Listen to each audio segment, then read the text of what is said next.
Welcome back to our channel. But don't just scroll away. Because what you're about to hear is not just a business story. This is a life story.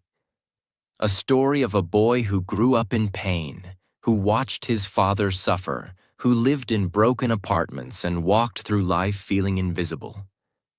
And yet, he went on to build one of the most loved brands on earth. Not just a coffee shop, but a brand that changed how the world starts its day. And no, he wasn't born rich. No, he didn't have connections. No, he didn't even found the company he would one day transform. He was laughed at, rejected, and told, "No one will ever pay $3 for a cup of coffee." He heard no not once, not 10 times, but 217 times. And still, he did it. His name is Howard Schultz, and this is the story of how he turned a painful childhood into a billion-dollar brand, how he transformed coffee into culture, and how rejection became the fuel that made him unstoppable. And yes, while you listen, you're also improving your English, because we use clear, emotional, beginner-friendly storytelling that helps you learn new words, real-life lessons, and become fluent through stories. So grab your coffee or your dreams, because this isn't just a story you'll remember. This is a story that might change your life. Part 1. The Boy Who Grew Up in Japan. Brooklyn, New York, 1953. Howard Schultz was born into a world where dreams were small, because life was hard. He grew up in the Bayview housing projects, a government housing project in a rough Brooklyn neighborhood where people survived paycheck to paycheck. His father was a delivery driver, no big job, no stability, no health insurance. One day he slipped on ice and injured his hip badly. And you know what happened? Nothing. No medical help, no compensation, no support, no voice. Howard watched his father, a strong man, become broken and hopeless overnight. He watched him sit on the couch, jobless, depressed, and filled with shame. There was no one to help, no one to care. Howard would later say, "That moment changed me. I saw what it meant to be a number, not a person. I promised myself, if I ever built a company, it would honor people, not crush them." He was just a boy, but that pain stayed in his soul. They were so poor, Howard used to feel embarrassed to bring friends home. He had no room of his own, no luxury, not even enough clothes sometimes. He said, "When you're that poor, you never forget it. Poverty leaves a shadow." But this shadow didn't kill him. It lit a fire inside him. Howard had no path laid out for success, but he had one superpower: determination. He played sports, he worked odd jobs, he sold newspapers, he saved money. And against all odds, he became the first in his family to go to college. But even that wasn't easy. He didn't go to Harvard. He went to Northern Michigan University on a football scholarship and worked as a bartender and salesman to pay for school. After college, he started working as a salesman for Xerox, one of the best sales training companies at that time. He was good, very good. But Howard wanted more. One day, he joined a small kitchenware company. His job? Sell coffee machines to local cafes. And that's when something unexpected happened. While analyzing sales reports, he noticed one small client in Seattle kept buying more machines than anyone else. He was curious, so he flew there to find out why. The company was called Starbucks. At that time, it had just 4 stores, and it didn't even sell coffee to drink, just beans, grinders, and equipment. But there was something about the people, the energy, the philosophy. Howard fell in love. He said, "There was something magical about Starbucks. I saw more than coffee. I saw warmth, authenticity, culture." And in that moment, a seed was planted. He quit his job. He joined Starbucks. But he had no idea that this small decision would lead to the biggest battle of his life. Howard Schultz had seen pain. He had felt invisible. He had been poor, hopeless, and humiliated. But he also had a dream. To build something better than what his father had. To build a company that respected people. And he had just found the perfect soil. Starbucks. What he didn't know yet was that the very people he admired would soon turn down his biggest idea. They would say, "That's not who we are." But Howard Schultz was no ordinary man. He didn't just sell coffee. He was about to sell a new way of life. Howard Schultz had joined Starbucks, a small company in Seattle. He was not the owner. He was not rich. He was just an employee. But inside him, something bigger was growing. A vision that nobody else could see. In 1983, Starbucks sent Howard to Milan, Italy for a trade show. It was supposed to be a short business trip, but what he discovered there changed the direction of his life. As he walked through the streets of Milan, something caught his heart. There were espresso bars on every corner, busy, vibrant, full of people. But they weren't just drinking coffee. They were talking, laughing, sharing moments, connecting. The barista knew people by name. Customers didn't just come for coffee. They came for experience, emotion, community. Howard stood there, speechless. It was like stepping into a new world. This is it, he thought. This is what America doesn't have. We don't have this culture, this experience, this feeling. He didn't see coffee. He saw warmth. He saw belonging. He saw something human. When he returned to Seattle, Howard walked into the Starbucks office on fire with excitement. He told the founders, "We need to open coffee bars, not just sell beans. Let people drink the coffee here. Let's create that Italian espresso culture, right here in America." He was excited. He was confident. He was ready to build something new. But then came the answer that broke him. The founders of Starbucks, Jerry Baldwin, Zev Siegel, and Gordon Bowker, listened quietly. Then they said, "No, that's not who we are. We sell coffee beans, not serve drinks." They didn't believe Americans would ever go for it. They thought people wouldn't pay $2 or $3 for a cup of coffee. They thought it was too risky, too strange. Howard was stunned. This was his moment, his dream, his mission, and it was crushed. Howard didn't argue. He didn't scream, but inside he knew.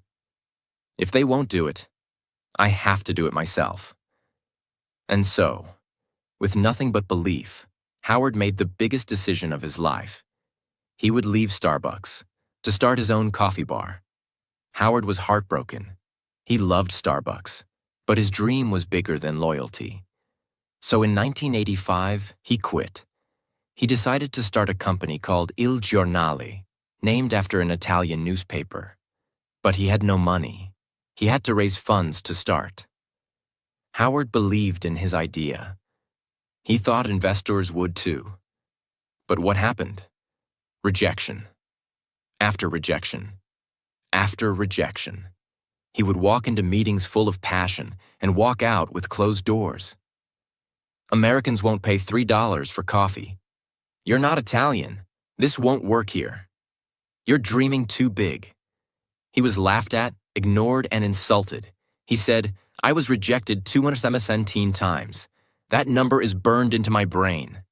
But he kept going, day after day, meeting after meeting, pitch after pitch, until finally, 30 investors said yes.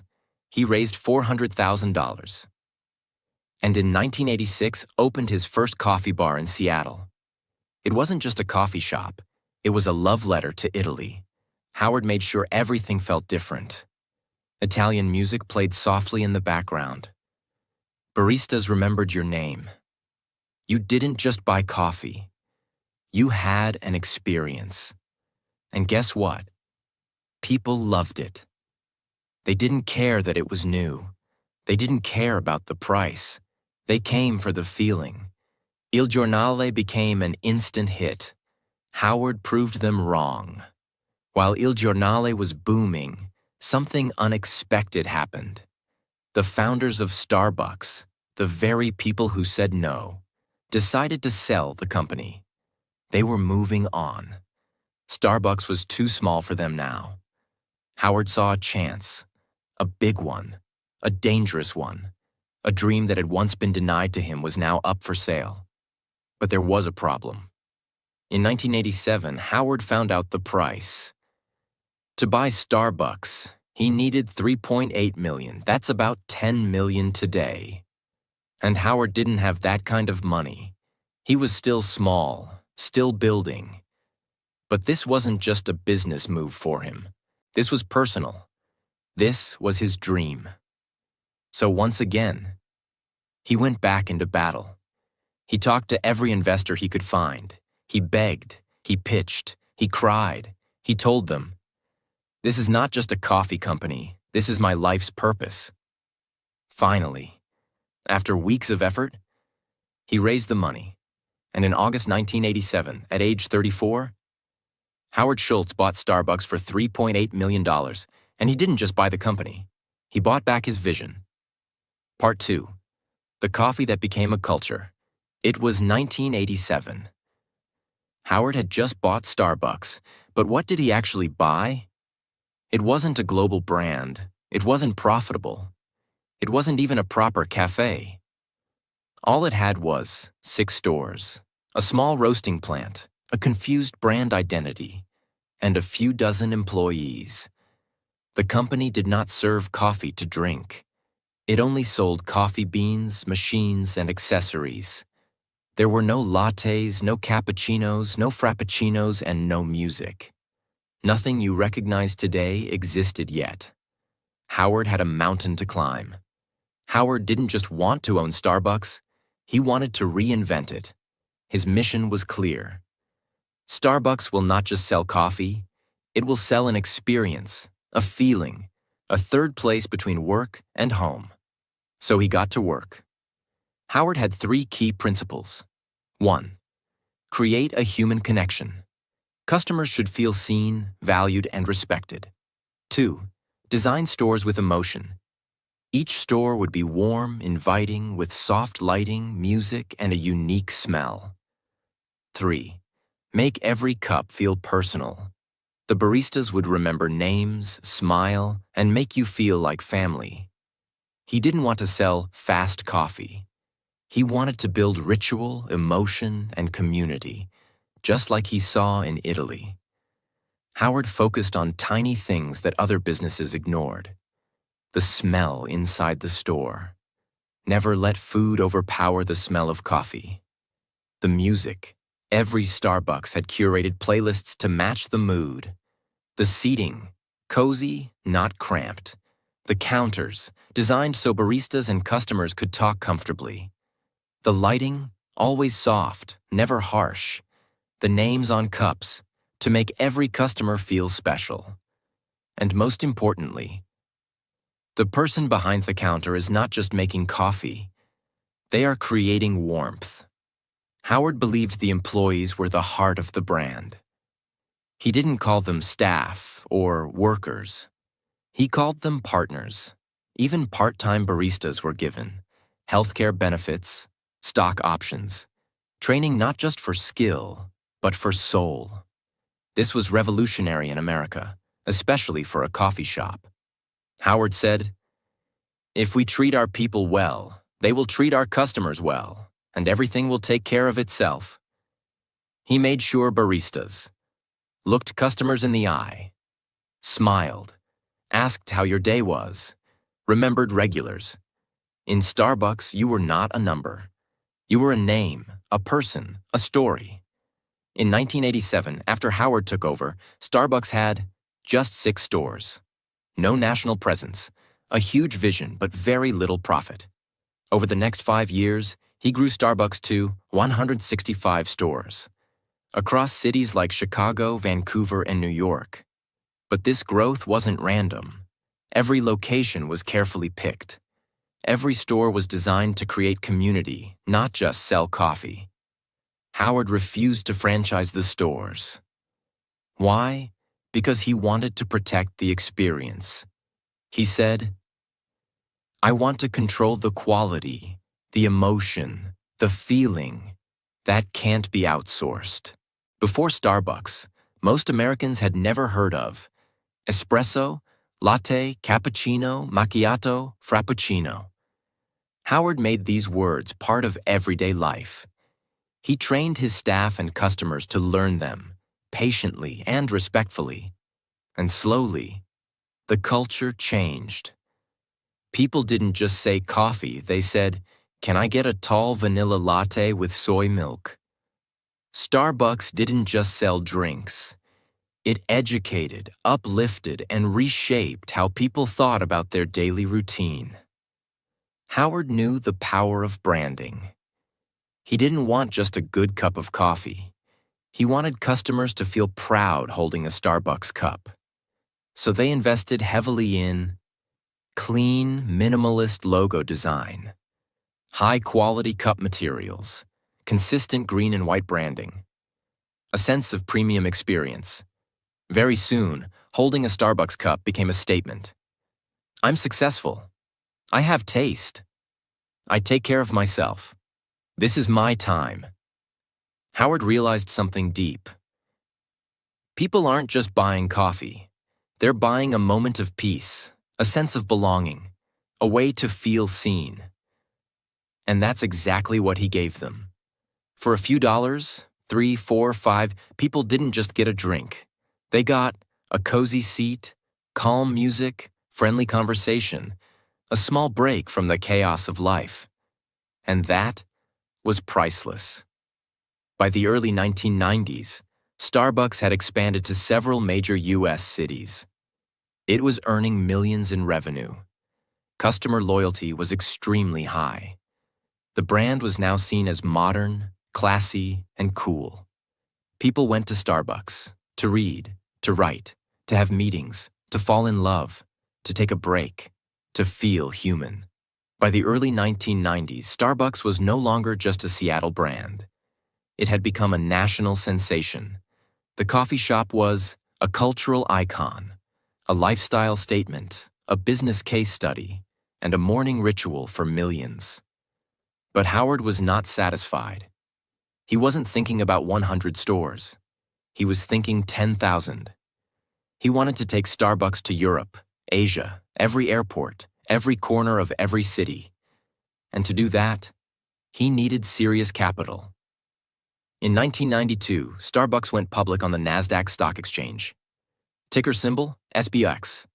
Stock price, $17 per share. Initial valuation, around $250 million. Howard Schultz, once rejected 217 times, now had built a company that Wall Street wanted to own. The IPO was a massive success. Starbucks stock skyrocketed in the first year. With fresh funding, Howard had the fuel he needed to expand faster than ever before. While Starbucks was expanding, something unexpected happened. In 1994, in Santa Monica, California, a small group of Starbucks baristas noticed something. Customers were asking for cold blended coffee drinks. At the time, Starbucks had no cold coffee menu. But these baristas didn't wait for approval. They experimented. They blended espresso with ice, milk, chocolate, whipped cream, and created something new. When Howard found out, he didn't punish them. He didn't say, "That's not in the manual." Instead, he tasted the drink and smiled. "This is brilliant," he said. "We're launching it nationwide." In 1995, Starbucks officially launched the Frappuccino. It became an instant sensation, especially with younger customers. In its first full year, Frappuccino generated over $50 million in revenue. It wasn't part of the original plan, but it became one of Starbucks' most successful products of all time. With momentum building in the US, Howard now looked beyond American borders. His first international target? Tokyo, Japan. Why Japan? Because Japanese culture respected ritual, precision, and aesthetics. They had a growing interest in Western lifestyle. It was the perfect mix of tradition and modernism. In 1996, Starbucks opened its first store outside the US, in Tokyo. And guess what? It was an overwhelming success. People stood in lines. It became a fashion statement, and it set the tone for future global expansion. After Japan came, UK, China, Singapore, South Korea, United Arab Emirates, Germany, and dozens more. By the end of the 1990s, Starbucks was in over 20 countries. As Starbucks grew, so did the numbers. By 1997, 1,400 stores. By 1999, 2,500 plus stores. Annual revenue, over $1 billion. Howard's net worth, over $100 million. But along with success came new challenges. When you grow from one store to 2,500 in a few years, quality control becomes a nightmare. Some problems started to appear. Inconsistency. Some stores felt warm and personal. Others felt cold and robotic. Overcrowding. Stores became too busy. People complained about long lines and noise. Overstandardization. The same colors, music, and design began to feel too corporate. Howard felt uneasy. I didn't want to build McDonald's. I wanted to build something meaningful. But now Wall Street was involved.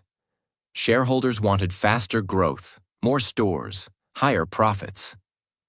Howard was now in a tug of war, between vision and velocity, between purpose and pressure, between soul and scale. At this point, Howard Schultz was not just a CEO. He was managing thousands of employees, overseeing global expansion, dealing with investors, protecting company culture. He was exhausted. In 2000, after building Starbucks for nearly 20 years, Howard made a shocking announcement.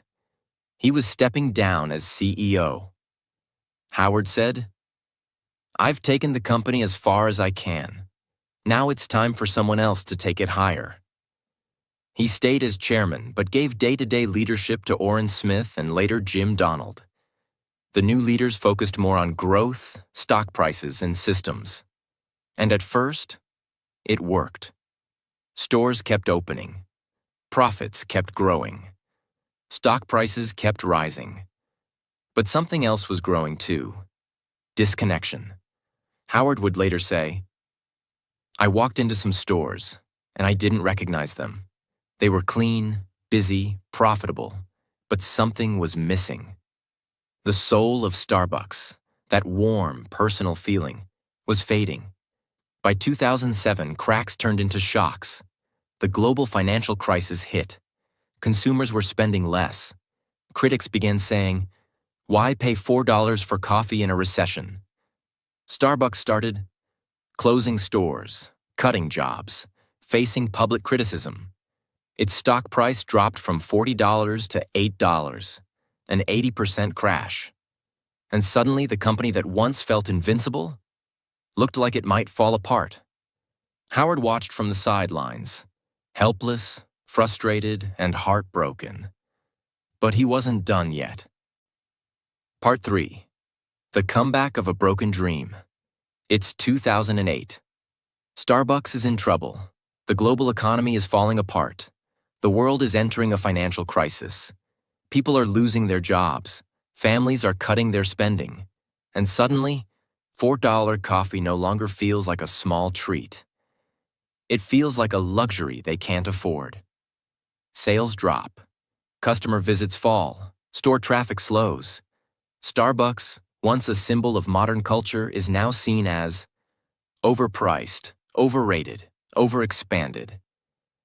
And the numbers are brutal. In 1 year, the stock falls from $40 to under $8. The company loses over $6 billion in value. Store closures begin.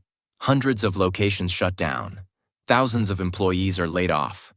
Morale collapses inside the company. The magic is gone. And behind the scenes, one man is watching. Heartbroken. Howard Schultz is no longer CEO. He stepped down in 2000. But he remained chairman, watching from a distance. He visits stores and feels a sharp pain in his chest. "This is not what I built," he whispers. He sees dirty floors, distracted baristas, empty chairs, customers who feel rushed and invisible. Everything he stood for, connection, experience, emotion, is fading fast. And then, one day, the board of directors comes to him and says, "Howard, we need you back." It's January 2008. Howard Schultz, now 54 years old, steps back in as CEO of Starbucks. But this time, it's different. He's not coming back to lead a celebration. He's coming back to save a dying dream. And he knows the truth. This will be the hardest fight of his life. The world is in crisis. The media doubts him. The company is collapsing. And worse, the culture is broken. But Howard doesn't hide. He steps in with fire in his eyes and says to his team, "We are not in the coffee business serving people. We are in the people business serving coffee. And we've forgotten that." Howard begins with radical decisions. 1. Closes 900 stores. Yes, 900 stores across the US and abroad are shut down. Not because they didn't make money, but because they didn't reflect the brand's soul. 2. Fires thousands of employees. It breaks his heart, but he knows. If we don't cut now, we may not survive. 3. Halts all new store openings. Growth is paused. Focus returns to quality. 4. Cuts his own salary. He reduces his annual salary to $1 to send a message. "This is not about me. This is about saving us." 5. Retrains every single barista. Howard shuts down all 7,000 stores in the US for one day. It costs millions of dollars in lost revenue. But to him, it's worth it. That day, every Starbucks partner goes through espresso retraining. Howard says, "We're not just fixing technique. We're bringing back pride." Howard focuses on restoring the magic. Better espresso machines for consistency and flavor. No more microwaved sandwiches. The smell ruined the coffee aroma. More focus on eye contact, conversation, personalization. Redesigning stores, making them feel like real third spaces again. He also introduces new ideas. Free Wi-Fi in all locations. Mobile ordering for faster service. The Starbucks Rewards app, which becomes one of the most successful loyalty apps in the world. Howard also begins to shift Starbucks into a force for good. He increases investment in fair trade coffee, supporting small farmers in Latin America and Africa, ethical sourcing, ensuring farmers are paid fairly, sustainability, reducing waste, promoting recycling, diversity and inclusion, hiring more veterans, minorities, and refugees. He says, "Success is empty if you're not lifting others with you." And Starbucks becomes more than a coffee company again. It becomes a brand that stands for something bigger. By 2010, the world sees something incredible. Starbucks rises again. Here are the results. Revenue climbs back to $11.7 billion. Net income grows to $946 million. Stock price recovers to over 30. Customer traffic increases. Employee satisfaction rises. Brand trust is restored.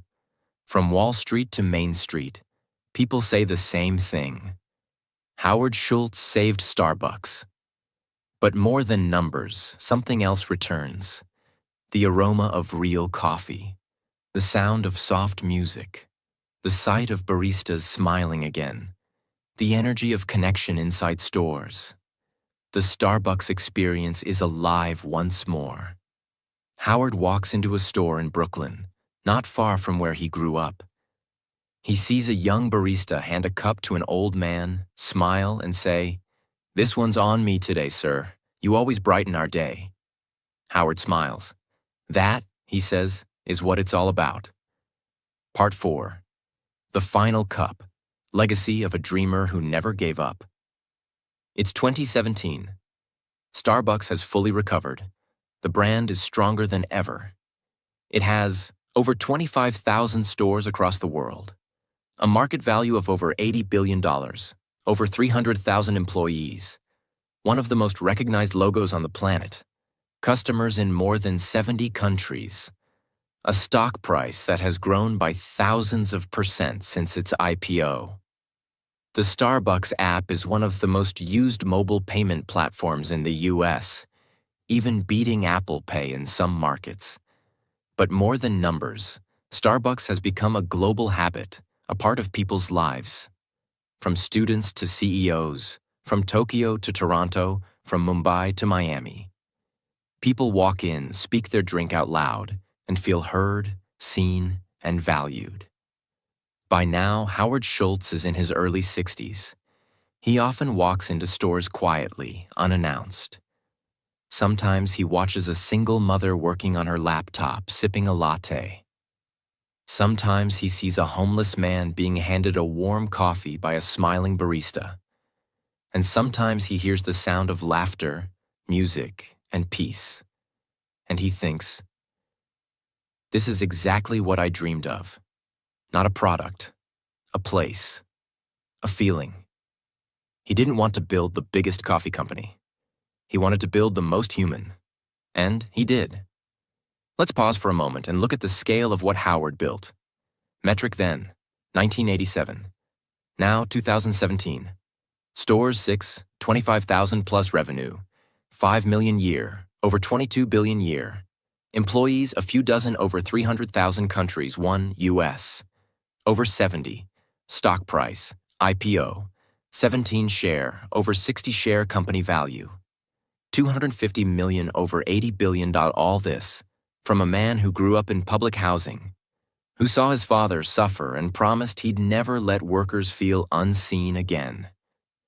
In 2017, Howard Schultz once again stepped down as CEO, this time on his own terms. He said, "It's time for a new generation to lead, but I'm not leaving. I'm just passing the torch." He handed the leadership to Kevin Johnson, a former tech executive and longtime Starbucks board member. Howard remained chairman, still involved, still passionate, but no longer in daily operations. But Howard didn't retire to relax. Instead, he turned his energy toward social impact, human rights, veteran employment, helping underserved communities, fixing the American dream. He launched initiatives to hire over 10,000 military veterans, offer free college education to Starbucks employees through partnerships, provide employment to refugees and disadvantaged youth, advocate for racial and economic equity. Howard believed that companies have a responsibility bigger than profit. We are not in business to make money alone. We are in business to elevate humanity. Most people don't know this. But Howard's desire to care for employees, build a warm company, and serve people with dignity came from personal pain. His father, Fred Schultz, was a delivery truck driver. One day he slipped on ice and injured his hip. He was fired. No compensation, no support, no respect. Howard was only 7 years old at the time. He never forgot how his father sat at home, broken, both in body and in spirit. I saw what happens when workers are invisible. Starbucks became the answer to that pain. So he built a company where even a part-time barista got healthcare, stock options, education, and dignity. In 2019, Howard announced he was exploring a run for President of the United States. Why? Because he believed that leadership meant service, not power. He wanted to bring the same human-first philosophy he used at Starbucks into the political world. Although he eventually dropped the idea, the message was clear. I was a poor kid from the projects. I built something that touched the world. So why not use that experience to heal even bigger things? Today, Howard Schultz is retired from Starbucks, but the culture he built still lives in. Every smiling barista, every warm cup of coffee, every customer who sits and feels at peace, every employee who is called a partner, not a worker, every morning ritual that begins with a name written on a cup. He turned coffee into connection. He turned a commodity into a community. And he showed the world that you can build $1 billion company without losing your soul. What you can learn from Howard Schultz. 1. Your past does not define your future. A poor boy from the projects can build a global brand. 2. Rejection is not the end. It's the beginning. Howard was rejected 217 times before someone believed in him. 3. Lead with your heart, not just your head. Profit is important, but people are everything. 4. Your business is your legacy. Every decision you make leaves a mark on someone's life. 5. Success means nothing if your people feel invisible. Howard built a company to heal the pain he saw in his father's eyes. Howard once said, "Dream more than others think practical. Care more than others think wise. Expect more than others think possible. And don't be afraid to be the only one who believes." He believed. And because he believed, today, over 100 million people walk into Starbucks stores every week.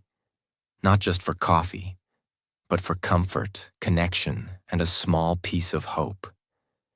And it all started with a boy who had nothing except a dream and a reason to never give up. This is the end of the Starbucks story. But this should be the beginning of your story. Maybe you have no money. Maybe your family never believed in you. Maybe you feel invisible. But remember this: if Howard Schultz could do it, so can you. Don't wait for permission. Don't wait for comfort. Don't wait for the world to clap. Start now. Build. Believe. Begin. Because your dream matters. And one more thing. This story wasn't just about coffee. It was about life, leadership, love, and legacy. It was told in simple English so that anyone, anywhere in the world, can understand it and feel inspired. So if you learned something today, if you felt something today, then share it.